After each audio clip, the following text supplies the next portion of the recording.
28-year-old is in custody, and this is just the latest in his legal troubles. He's scheduled to appear in a Baltimore Circuit Court. Gervonta Davis walked out earlier today. That's after a judge gave him a $1,000 bond. Davis was scheduled to headline a boxing match next week in Washington, D.C. It's unknown if that's going to happen. Are you retiring? Trash. What changed? What made you? Trash. Garbage. Gervonta Davis's career is over after a shocking downfall. Once a dominant force in boxing, his latest controversy or setback has marked the end. Fans are disappointed and his future looks uncertain. Tank Davis destroyed his career by announcing retirement at such a young age. Fans are shocked, wondering why he'd walk away in his prime. With so much potential left, his decision leaves many questions. 25 is at the next year. I'm out of it. After our second fight. You're out of it? Yeah. Care to elaborate on that? Out of the sport. After our second fight. Nah, no, I'm gonna win, bro. Nah, I could tell you my fights. Gervonta Davis, known as Tank, embarked on his professional boxing journey on February 22, 2013, at the tender age of 18. His debut fight against Daisy Williams at the D.C. Armory in Washington, D.C. ended in a first-round knockout victory, signaling the arrival of a promising new talent in the boxing arena. Do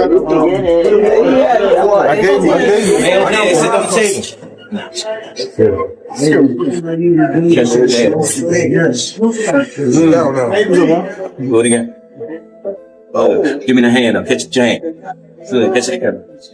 Good. Good. Make sure you catch your hand, man. I don't trust your hand, man. You wanna do it? Wanna do it? Same first minute. You fighting that? I don't think so. Fight next. Fuck around. Right. Get rolls down. Get front of rolls down. Bring me one for a whistle for him. Ooh. Bring it to the corner. Get it in there. You gotta step closer. There you go. The hand. Do it again. Show up right over there.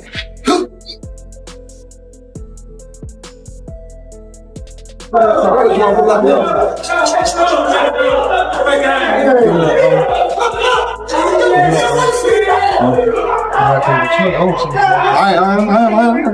fully commit to his boxing aspirations, Davis made the difficult decision to drop out of school. Recognizing the importance of education, he later earned his GED, demonstrating his dedication not only to the sport, but also to personal growth and development.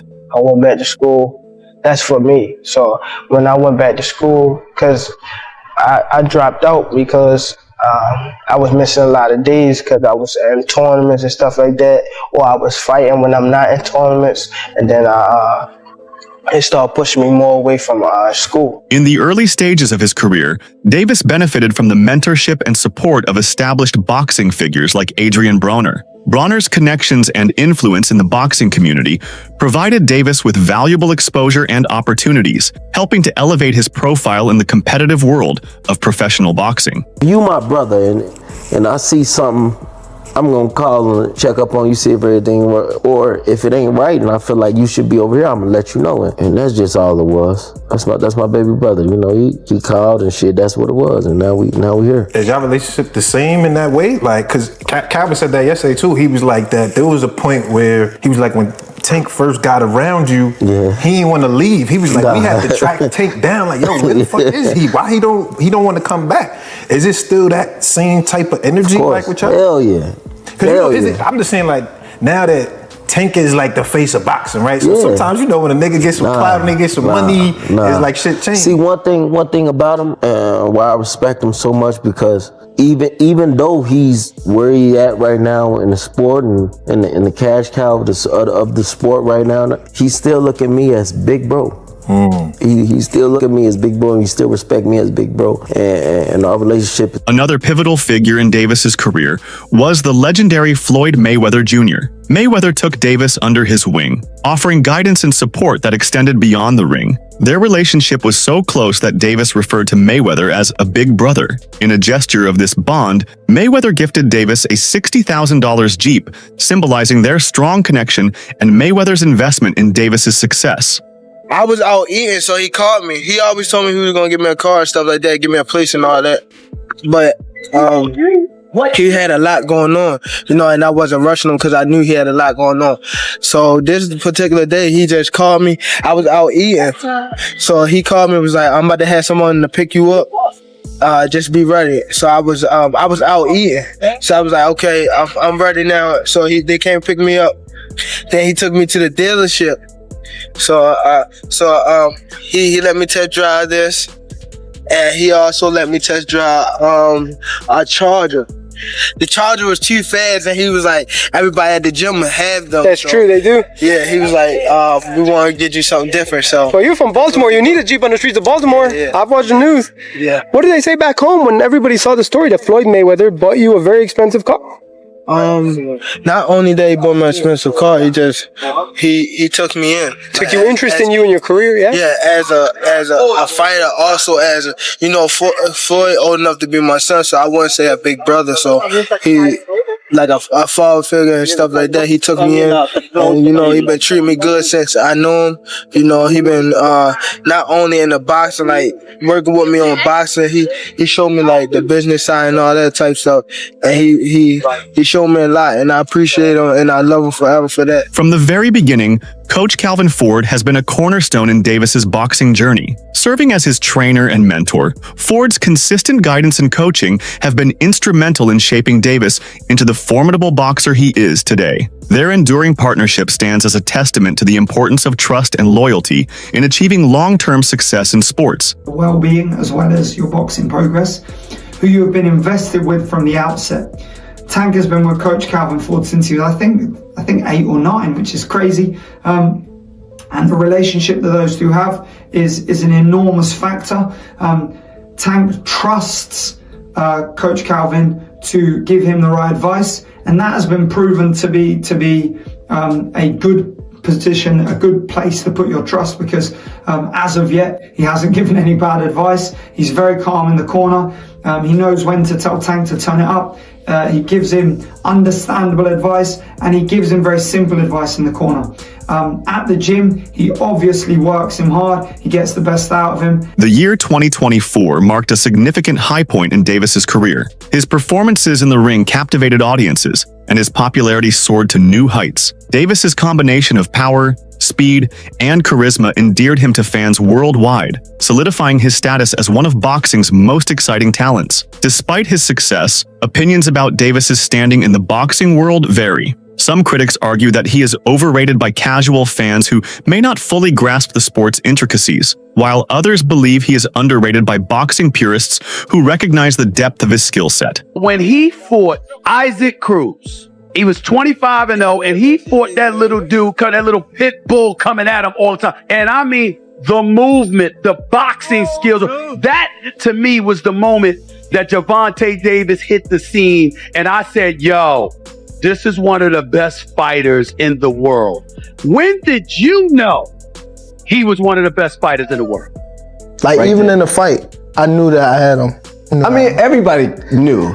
No, but people didn't know, like, he actually can hit, like, when his punches was like hard. You felt it? Yes. Was he the strongest punch you think you ever felt? Facts. Really? Yeah. A point of contention among analysts is the quality of Davis's opponents. Some suggest that his promotional team has strategically selected fights that favor him, limiting his exposure to more formidable challenges. To truly cement his legacy, critics advocate for Davis to face champions in other divisions, particularly those in the 135-pound and 140-pound weight classes, thereby proving his mettle against the best in the sport. All right. Hey guys, Adriana Jimenez-Jones here with two-time and current WBA super featherweight champion Gervonta Tank Davis. Gervonta, just a couple of days away from headlining your first U.S.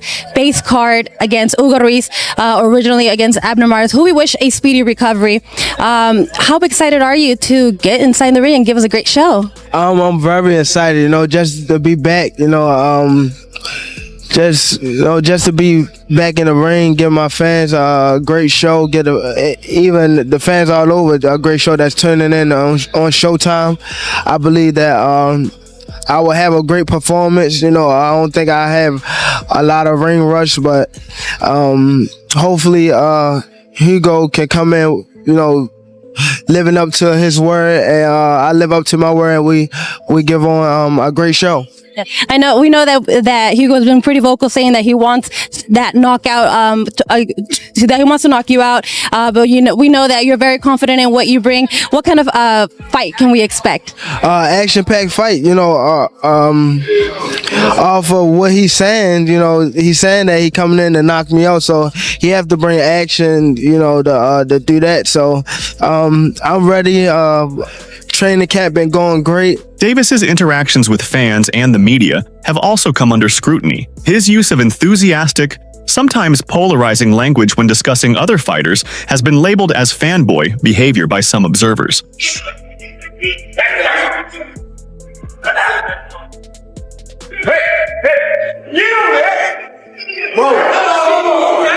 Damn. 1, 2, 5. As here in an interview, Gervonta "Tank" Davis confidently criticized Frank Martin's skills, pointing out flaws in his defense, offense, and overall technique. He dismissed Martin's power, saying it wasn't anything special. Tank argued that Martin lacks proper defensive movement, highlighting that he never truly slips punches, but instead backs away and moves around without solid technique. For sure. Do you think that's going to be your hardest fight? Hell no. Nah? Wow. Because he a good boxer, nigga. Like, that's one way I look at y'all two as the best in the division. How? Show me something that he did spectacular. Show me something that he did outrageous. Show me. Right, his power not outrageous. Okay. What defense? You think he got defense? He just jumped back. You never see him slip no punch. You never see him slip no punch. Go look at it. You see him back up from a lot of people. Back up, move around. He don't got no technique. And his offense is the same thing. Go look at his fights. So you feel like that's him on game by the time. Yeah, hold on, but you feel like it's easy work though. You like, come on, bro. Yeah. Bro, I touched him with 16-ounce gloves on, and he ran. Imagine if I hit him with 8-ounce. The guy is here too. Who? What guy? The one that was there? No, the one that he sparred. Oh, I mean the one that he fought. Oh, Edwin. Yeah, you seen him? Yeah, I seen Edwin. Yeah, I saw Edwin in here. Tell him rematch that guy. Now, if he beat him, then there you go. We can get him. Okay. I guarantee you won't fight that guy again. Oh, Edwin. Yeah, I guarantee. Okay. All right. Listen, I thought one of the other things that was interesting, them 6 or 7 fights, I saw the dude Turkey Al-Sheikh. He's one of them guys now. He doing different stuff in boxing. You know the Turkish dude that put in the Saudi Arabian cars, and he said, yo, Tank, come over here. He was like, yo, you need to send 2 Ferraris before I even... Following his victory over Frank Martin, Davis confidently called out esteemed fighters like Vasyl Lomachenko and Shakur Stevenson, declaring his desire to face them all. This assertiveness reflects his pride in his abilities and his eagerness to take on top-tier competition, signaling his intent to further establish his dominance in the boxing world. When he fought Isaac Cruz, he was 25-0, and he fought that little dude, that little pit bull coming at him all the time. And I mean, the movement, the boxing skills, that to me was the moment that Gervonta Davis hit the scene. And I said, yo, this is one of the best fighters in the world. When did you know he was one of the best fighters in the world? Like, even in the fight, I knew that I had him. I mean, everybody knew. No, but people didn't know, like, he actually can hit, like, when his punches was like hard. You felt it? Yes. Was he the strongest punch you think you ever felt? Facts. Really? Yeah. With Davis's remarkable achievements and rising fame, he has also encountered the accompanying challenges of success. The increased scrutiny, criticism, and pressure that come with being in the spotlight have introduced new stressors, testing his resilience and ability to navigate the complexities of a high-profile career. The best ones out there is what they don't know, gets less respect for it, but one of the best ones out there. Now his mouth a little different, you know what I'm saying? He's a different kind of character when it comes to the mouth. Yeah. Because that's where he's from. But he's really one of the pound the best ones of the crew. And I'm gonna tell you why he's the best one of the crew, to me. He can punch, but he also can box. You understand me? Some that can box can't punch. Some that can punch can't box.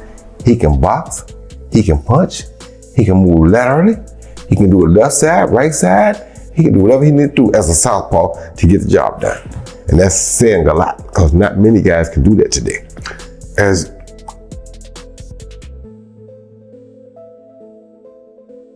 You're gonna have some music on that bit, ain't it? Initially, retirement was not on Davis's radar. However, as he faced various personal and professional challenges, his perspective shifted. He began expressing disillusionment with the sport, referring to boxing as trash, and stating that he no longer cares about titles or accolades. This change of heart has led him to consider stepping away from the ring earlier than anticipated.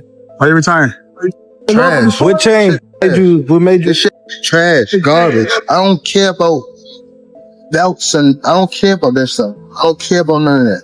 That's why I don't want boxing more. Then you start losing your love for boxing. What happened? I want to do therapy, right? It will lose the fire that I have inside me. Better. The overwhelming nature of fame and constant attention has taken a toll on Davis. He has become increasingly aggressive and vocal about his desire to retire, emphasizing his need for relaxation and therapy. At a relatively young age, Davis acknowledges the importance of mental health and the necessity of stepping back to focus on his well-being, even if it means leaving the sport he once loved. Everyone to see, on whether it's on social media, whether it's the comments that are being made by both men. Gervonta Davis reacted to, Floyd Mayweather explaining why he did a press conference on the same day that, Gervonta had a press conference, and he said they offered him $1 million for that particular press conference, and Michael Benson reported this, and Gervonta Davis quoted the tweet and said "lol" on top of it, because Gervonta Davis apparently was quoted saying that it doesn't matter how much money a man has, he can still be jealous. Like, why Floyd would be jealous of Gervonta Davis? Gervonta Davis, I like Gervonta Davis. I think he's a very exciting talent, very good fighter. He was telling me just stay calm. I always like to listen to Floyd when it comes to big stages like this, because he's the only one that been in my shoes and been like in these type of fights. You know what I mean? So I always try to stay close to Floyd when stuff like this happens. You know what I mean? Just to keep me humble and have me on the right track. You know what I mean? So I always appreciate Floyd for being in my corner, having my back. Always, you know what I mean? So it's always a be love for Floyd Mayweather. Observers have speculated about the reasons behind Davis's contemplation of retirement. Some believe he may be experiencing boredom, having faced and defeated many of the opponents he set out to conquer. Others suggest that the pressures and demands of the sport have led to burnout, prompting his desire to step away. Like day one in the camp, I start running probably like, it's different times. I might don't feel like running in the morning. I might run at night. It all depends what fits you. Like, I'll run in the morning. If I don't, I'll run at night. Train probably like 2 or 3. If I want to do something again, I train at night. Or I run. And that'll be it. But when I'm in camp, I really don't go outside. Like, it's hard for me to go outside. So I just be in the gym and home. That's it. Like, I don't go nowhere. Some people just go away and be... But you specifically? Me? First of all, I get a camp house, out here.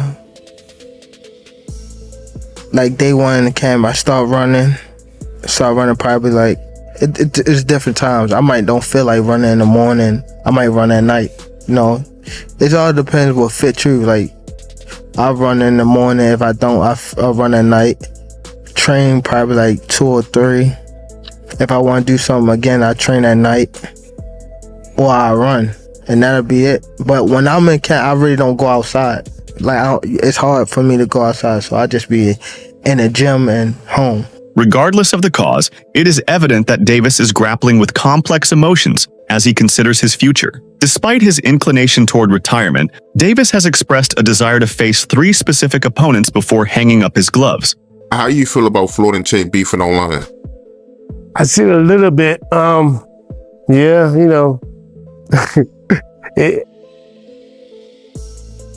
like both guys, so it's like, I know Gervonta has his issues with Floyd, and Floyd has a big ego where he wants to be the man on top, and Gervonta trying to get on top, but it seems like he has to get from under Floyd because Floyd's a big man. You know what I'm saying? And It's kind of hard. It's kind of, it kind of reminds me of me and my son. Like I kind of like got myself away and let him do his own thing and let him have his own glory, his own, his own glory, his own life.